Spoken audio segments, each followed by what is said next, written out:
Lounge access. Nasubukan mo na bang mag-travel by air? Hindi ba't ang advice sa atin ay dapat 3 to 4 hours before the flight nasa airport ka na? Pero sa traffic situation ngayon at iba pang unforeseen delays, may ilang travelers na ring dumadating sa airport 4 to 5 hours bago lumipad. May peace of mind nga naman kung nandoon ka na dahil hindi ka na mag-worry na baka ma-miss mo ang flight. Pero admittedly, nakakainip ding maghintay ng ilang oras, lalo na kung walang komportabling upuan o tambayan, di ba?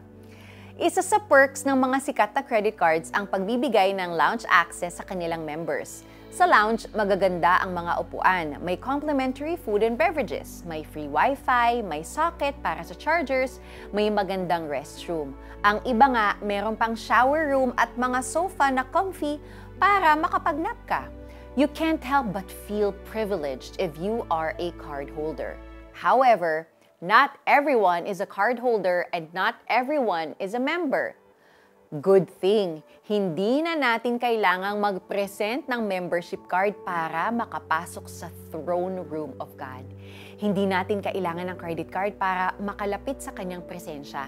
Hindi nga na tayo sinisingil ng annual fee pero we are welcome to enter the lounge that is His presence, where we can eat His word and drink from His cup.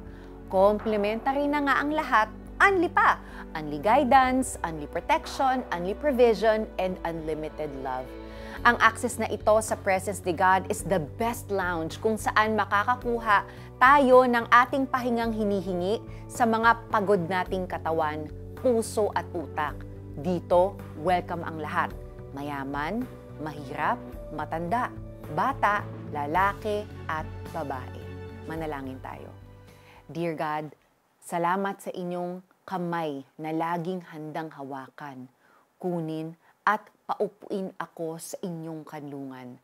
Salamat na ang inyong salita ang bumubusog sa nagugutom kong kaluluwa at pumapawi sa aking pagkauhaw. Sa ngalan ni Jesus.